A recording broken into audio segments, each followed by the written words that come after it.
People at the back, can you hear me clearly? Okay, good. Have you ever held a question in mind for so long that it becomes part of how you think? Maybe even part of who you are as a person? Well, I've had a question in my mind for many, many years, and that is, how can you speed up learning? Now, this is an interesting question because if you speed up learning, you can spend less time at school. And if you learn really fast, you probably wouldn't have to go to school at all. Now, when I was young, school was sort of okay, but I found quite often that school got in the way of learning. So I had this question in mind: how do you learn faster? And this began when I was very, very young. When I was 11 years old, I wrote a letter to researchers in the Soviet Union asking about hypnopedia. This is sleep learning, where you get a tape recorder, you put it beside your bed, and it turns on in the middle of the night when you're sleeping, and you're supposed to be learning from this. Good idea. Unfortunately, it doesn't work. But hypnopedia did open the doors to research in other areas, and we've had incredible discoveries about learning that began with that first question. I went on from there to become passionate about psychology, and I have been involved in psychology in many different ways for the rest of my life up until this point. In 1981, I took myself to China, and I decided that I was going to be native level in Chinese inside 2 years. Now, you need to understand that in 1981, everybody thought Chinese was really, really difficult and that a Westerner could study for 10 years or more and never really get very good at it. And I also went in with a different idea, which was taking all of the conclusions from psychological research up to that point and applying them to the learning process. What was really cool was that in 6 months I was fluent in Mandarin Chinese, and it took a little bit longer to get up to native. But I looked around and I saw all of these people from different countries struggling terribly with Chinese. I saw Chinese people struggling terribly to learn English and other languages. And so my question got refined down to, how can you help a normal adult learn a new language quickly, easily, and effectively? Now, this is a really, really important question in today's world. We have massive challenges with environment. We have massive challenges with social dislocation, with wars, all sorts of things going on. And if we can't communicate, we're really going to have difficulty solving these problems. So we need to be able to speak each other's languages. This is really, really important. The question is, how do you do that? Well, it's actually really easy. You look around for people who can already do it. You look for situations where it's already working, and then you identify the principles and apply them. It's called modeling, and I've been looking at language learning and modeling language learning for about 15 to 20 years now. And my conclusion, my observation from this is that any adult can learn a second language to fluency inside 6 months. Now, when I say this, most people think I'm crazy. This is not possible. So let me remind everybody of the history of human progress. It's all about expanding our limits. In 1950, everybody believed that running 1 mile in 4 minutes was impossible. And then Roger Bannister did it in 1956, and from there it's got shorter and shorter. 100 years ago, everybody believed that heavy stuff doesn't fly, except it does, and we all know this. How does heavy stuff fly? We reorganize the material using principles that we have learned from observing nature, birds in this case. And today, we've gone even further. So you can fly a car. You can buy one of these for a couple of $100,000 US. We now have cars in the world that fly. And there's a different way to fly, which we learned from squirrels.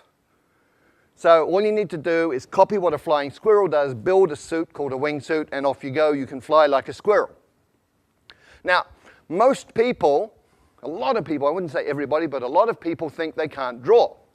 However, there are some key principles, 5 principles that you can apply to learning to draw, and you can actually learn to draw in 5 days. So if you draw like this, You learn these principles for 5 days and apply them, and after 5 days you can draw something like this.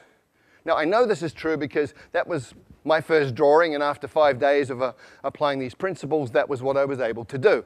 And I looked at this and I went, wow! So that's how I look like when I'm concentrating so intensely that my brain is exploding. So anybody can learn to draw in 5 days. And in the same way, with the same logic, anybody can learn a second language in 6 months. How?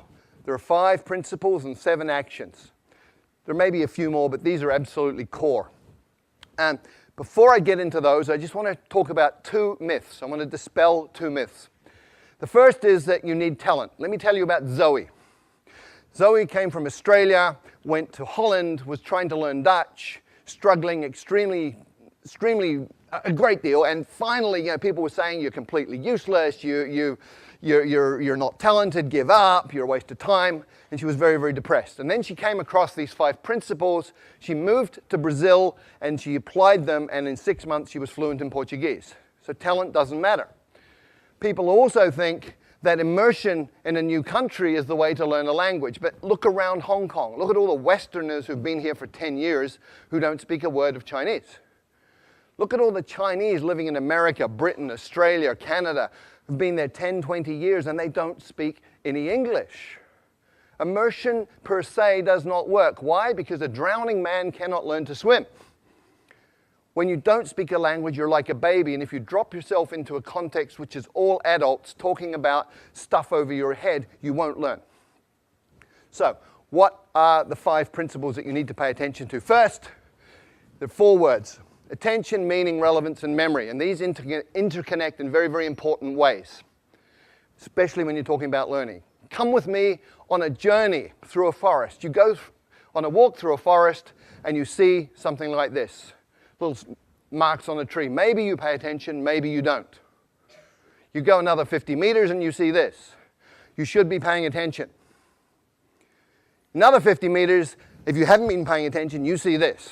And at this point, you're paying attention. And you've just learned that this is important, it's relevant, because it means this. And anything that is related, any information related to your survival, is stuff that you're going to pay attention to, and therefore you're going to remember it. If it's related to your own personal goals, then you're going to pay attention to it. It's relevant, you're going to remember it. So the first principle for learning a language is focus on language content that is relevant to you, which brings us to tools. We master tools by using tools, and we learn tools the fastest when they're relevant to us. So let me share a story. A keyboard is a tool.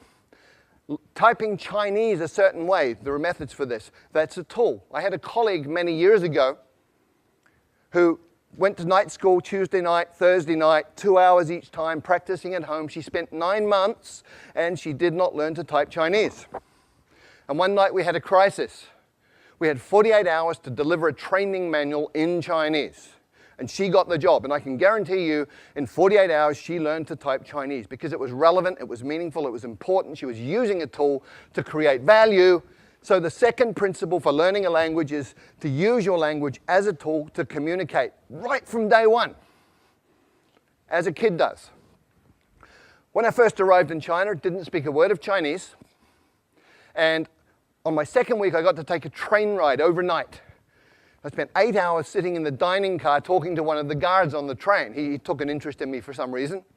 And we just chatted all night in Chinese. And he was drawing pictures and making movements with his hands and facial expressions. And piece by piece by piece, I understood more and more.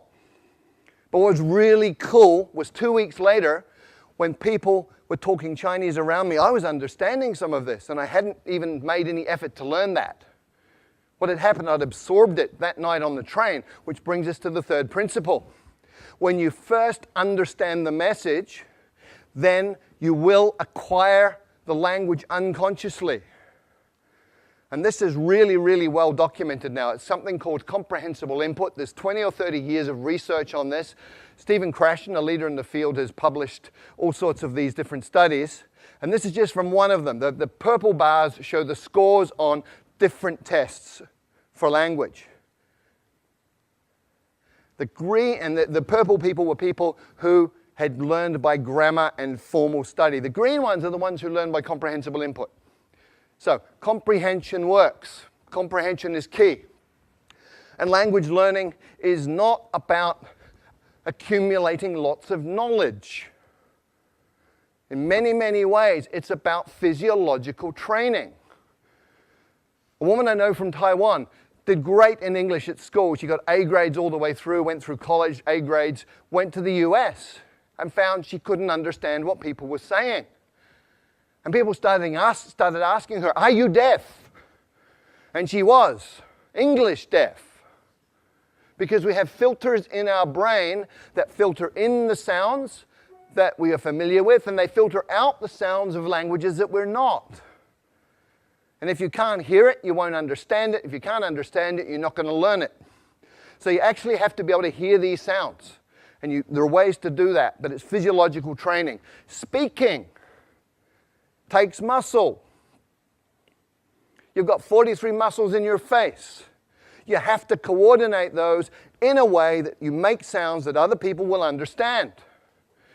If you've ever done a new sport for a couple of days and you know how your body feels, hurts, if your face is hurting, you're doing it right. And the final principle is state, psychophysiological state. If you're sad, angry, worried, upset, you're not going to learn, period. If you're happy, relaxed, in an alpha brain state, curious, you're going to learn really quickly. And very specifically, you need to be tolerant of ambiguity. If you're one of those people who needs to understand 100% every word you're hearing, you will go nuts because you'll be incredibly upset all the time because you're not perfect. If you're comfortable with getting some, not getting some, just paying attention to what you do understand, you're going to be fine, you'll be relaxed, and you'll be learning quickly. So based on those 5 principles, what are the 7 actions that you take? Number 1, listen a lot. I call it brain soaking. You put yourself in a context where you're hearing tons and tons and tons of the language, and it doesn't matter if you understand it or not. You're listening to the rhythms, you're listening to patterns that repeat, you're listening to things that stand out. So just soak your brain in this. The second action is you get the meaning first, even before you get the words. And you go, well, how do I do that? I don't know the words. Well, you understand what these different postures mean. Human communication is body language in many, many ways. So much body language. From body language, you can understand a lot of communication. Therefore, you're understanding, you're acquiring through comprehensible input. And you can also use patterns that you already know. If you're a Chinese speaker of Mandarin and Cantonese and you go to Vietnam, you will understand 60% of what they say to you in daily conversation because Vietnamese is about 30% Mandarin, 30% Cantonese. The third action, start mixing. You probably have never thought of this, but if you've got 10 verbs, 10 nouns, and 10 adjectives, you can say 1,000 different things. Right? Language is a creative process. What do babies do? Okay, me, but, now. Okay, that's how they communicate. So start mixing, get creative, have fun with it. It doesn't have to be perfect, just has to work. And when you're doing this, you focus on the core. What does that mean? Well, with every language, there's high-frequency content. In English, 1,000 words covers 85% of anything you're ever going to say in daily communication. 3,000 words gives you 98% of anything you're going to say in daily conversation. You've got 3,000 words, you're speaking the language. The rest is icing on the cake. And when you're just beginning with a new language, start with your toolbox. Week number 1. In your new language, you say things like, how do you say that? I don't understand. Repeat that, please. What does that mean? All in your target language. You're using it as a tool, making it useful to you. It's relevant to learn other things about the language. By week 2, you should be saying things like me, this, you, that, give, hot, simple pronouns, simple nouns, simple verbs, simple adjectives, communicating like a baby. And by the 3rd or 4th week, you're getting into what I call glue words. Although, but, therefore, these are logical transformers that tie bits of a language together, allowing you to make more complex meaning. At that point, you're talking. And when you're doing that, you should get yourself a language parent. If you look at how children and parents interact, you understand what this means. When a child is speaking, it'll be using simple words, simple combinations, sometimes quite strange, sometimes very strange pronunciation. Other people from outside the family don't understand it. But the parents do. And so the kid has a safe environment, gets confidence. The parents talk to the children with body language and with simple language they know the child understands. So you have a comprehensible input environment that's safe. We know it works, otherwise none of you would speak your mother tongue.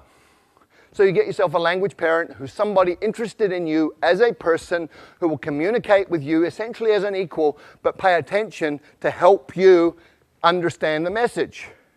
There are 4 rules of a language parent. Spouses, by the way, are not very good at this, okay? But the 4 rules are, first of all, they will work hard to understand what you mean, even when you're way off beat. Secondly, they will never correct your mistakes. Thirdly, they will feed back their understanding of what you're saying so that you can respond appropriately and get that feedback. And then they will use words that you know.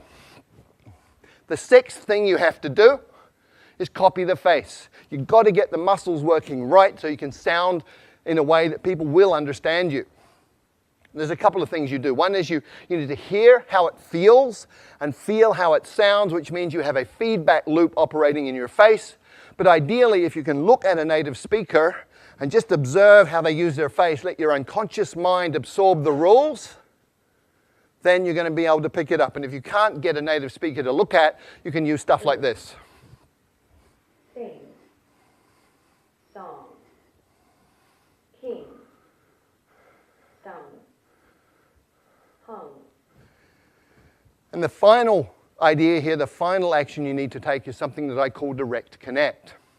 What does this mean? Well, most people learning a second language sort of take the mother tongue words and the target words and go over them again and again in their mind to try and remember them. Really inefficient. What you need to do is realize that everything you know is an image inside your mind, it's feelings. If you talk about fire, you can smell the smoke, you can hear the crackling, you can see the flames. So what you do is you go into that imagery and all of that memory and you come out with another pathway. So I call it same box, different path. You come out that pathway and you build it over time. You become more and more skilled and just connecting the new sounds to those images that you already have and to that internal representation. And over time, you even become naturally good at that process. That becomes unconscious. So there are 5 principles that you need to work with, 7 actions. If you do any of them, you're going to improve. And remember, these are things under your control as the learner. Do them all. You're going to be fluent in a second language in 6 months. Thank you.